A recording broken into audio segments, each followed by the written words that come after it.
Assalamualaikum warahmatullahi wabarakatuh. Welcome back to my channel Detektif Di. Ya teman-teman, kita kali ini ketemu dengan Pak Jaini lagi. Kita update perkembangan tentang kasus Pak Jaini ya Pak Jaini ini.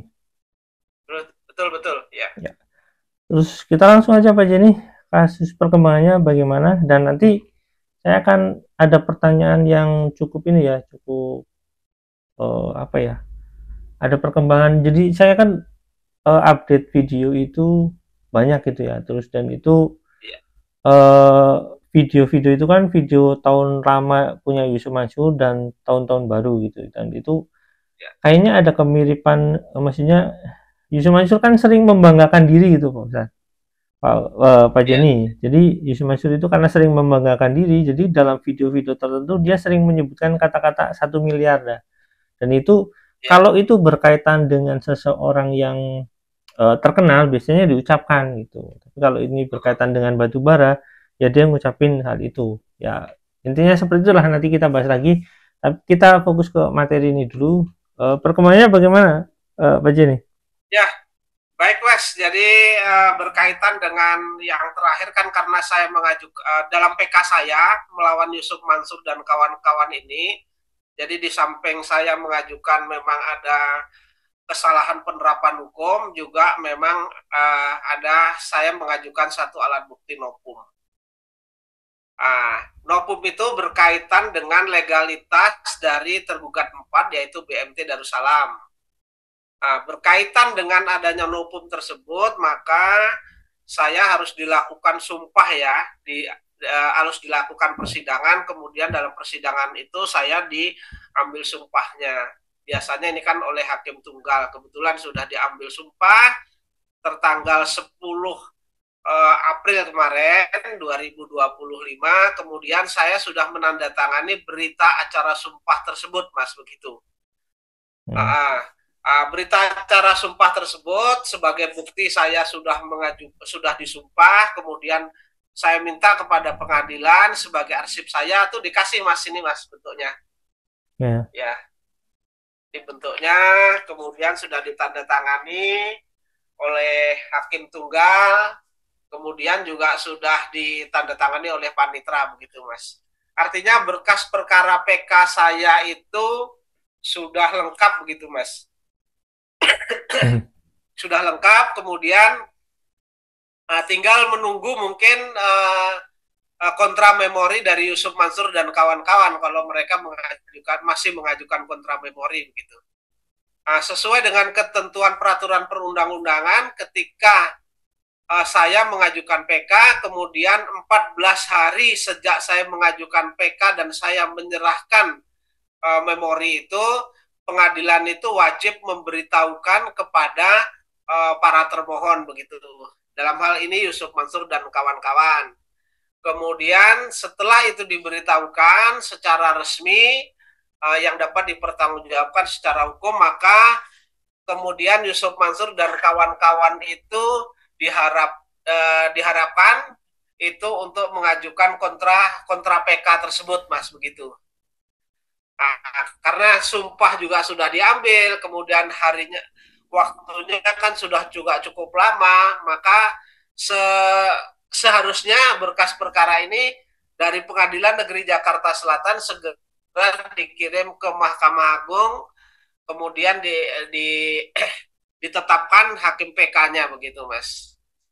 Oh, jadi ini soal kontra memorinya lah. Kalau misalkan ya Pak, ini kontra memori, kalau misalkan itu sama Yusuf Mansur misalkan Ya, ngungkapin Mas. kontranya sama dengan yang terdahulu, apakah akan mengajukan kontra memori lagi sama seperti keputusan EMA? Ya, jadi beda Mas, ini beda. Jadi memang ada tambahan ya. Hmm. Sebenarnya ada kesamaan juga ada tambahan karena kan saya melampirkan alat bukti ini. Alat bukti ini saya temukan ternyata pengurus dari BMT Darussalam yang tanda tangan di dalam surat kuasa Hmm. kepada kuasa hukum, baik itu tingkat pertama maupun tingkat kedua pengadilan tinggi, kemudian kasasi, itu kan yang bertanda tangan ternyata bukan orang yang berwenang. Ya. Yang bertanda tangan di surat kuasa itu adalah Saudara Chandra Dermawan selaku Ketua BMT Darussalam, kemudian R. Yudi Suwardi selaku sekretaris. Ternyata sesuai dengan dokumen yang saya dapat, kemudian saya ajukan sebagai novum ini, sampai dengan saya dapat surat itu, saya dapatkan bukti itu, ternyata ketua BMT itu adalah masih Imam Prakoso, kemudian ketuanya ya, ketua masih Imam Prakoso, kemudian sekretarisnya adalah Eko Perihantono. Sehingga sesuai dengan alat bukti saya ini, maka surat kuasa BMT ya yang mengatasnamakan BMT itu saya menganggap itu tidak sah karena ditandatangani oleh orang yang tidak berwenang. Yeah. Padahal dalil-dalil yang digunakan oleh tergugat 4 ya, yang diajukan oleh kuasa tergugat 4 itu kan baik itu tingkat pengadilan negeri maupun pengadilan tinggi maupun kasasi di Mahkamah Agung itu kan dipertimbangkan. Lebih-lebih ketika di tingkat pengadilan tinggi itu kan yang diterima itu eksepsi daripada tergugat 4 ya. Yeah. Kemudian itu masih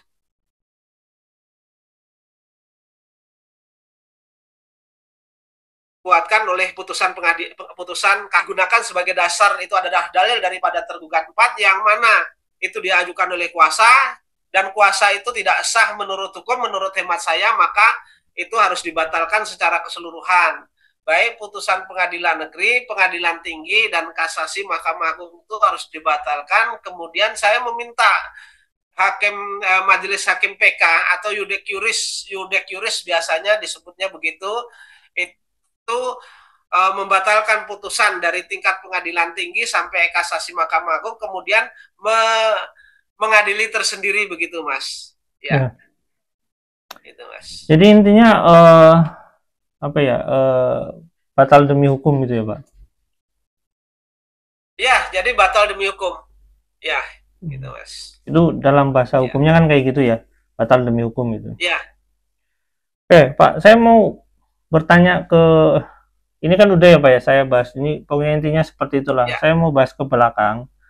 Jadi Yusuf Mansur itu kan di tahun-tahun ya kurang lebih 2005 sampai 2007, bahkan istrinya kalau nggak salah itu di tahun-tahun itu rumahnya masih tanah gitulah. Dan Yusuf Mansur ini di beberapa di panggung terus kayak misalkan di Tasikmalaya di 2007 atau 2008 2009 itu Yusuf Mansur mengatakan bahwasanya dia menerima uang sedekah 1 miliar. Nah, saya lacak nih.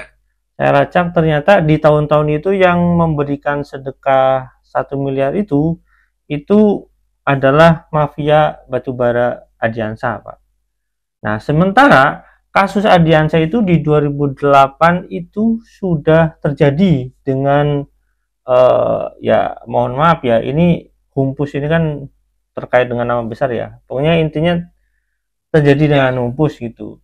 Nah, Yusuf Mansur kan mengetahuinya dan Yusuf Mansur ternyata masih bekerja sama, ataukah ada kemungkinankah memang Yusuf Mansur terlibat dalam kasus Humpus atau tidak, saya nggak tahu ya, tapi saya mencurigai Yusuf Mansur ini ya kemungkinan ya keserempet sedikit mungkin ada, karena uangnya masuk ke Yusuf Mansur sehingga Yusuf Mansur harus ikut bertanggung jawab. Apakah pikiran Pak Ustadz Pak Jenny itu seperti saya, apakah karena Yusuf Mansur keserempet uangnya masuk, ada yang masuk ke si Yusuf Mansur ini dari Adiansa, jadi dia ikut bertanggung jawab sehingga dia ya mau nggak mau harus nyari uang, misalkan nyari investasi di Jamaah Masjid Darussalam. Bagaimana menurut Pak Jenny? Ya, jadi begini Mas. Jadi menurut hemat saya, sebenarnya kan sebelum dia masuk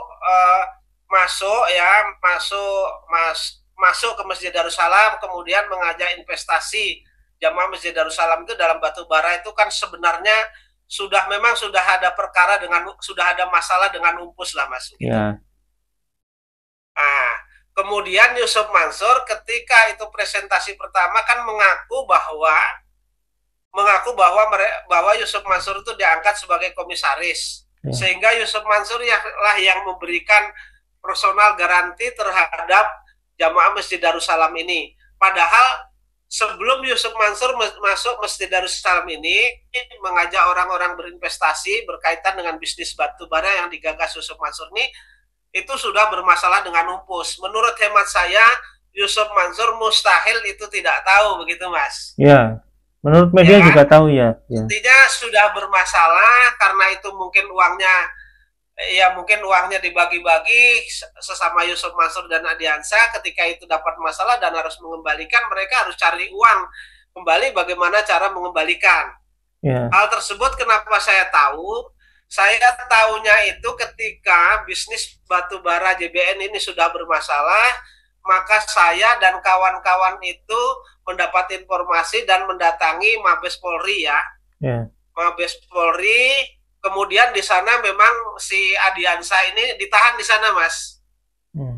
Menurut informasi penyidik yang kami dapat, mereka ditahan berkaitan dengan perkaranya dengan Umpus, begitu, Mas.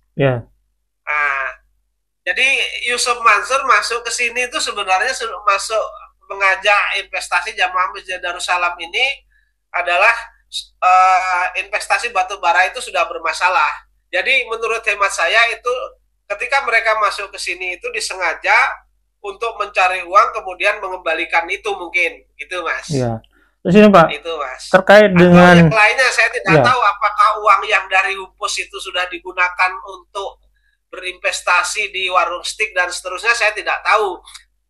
Kemungkinan sih yang jelas, ya kalau ke warung kalau ke warung stik mungkin ya, karena ke warung stik kan Yusuf Mansur mengakui di tahun 2010, jadi kemungkinan uang yang terkumpul di Masjid Darussalam itu kemungkinan buat membayar dan sisanya ya buat beli rumah sama buat warung stik, kemungkinan kayak gitu.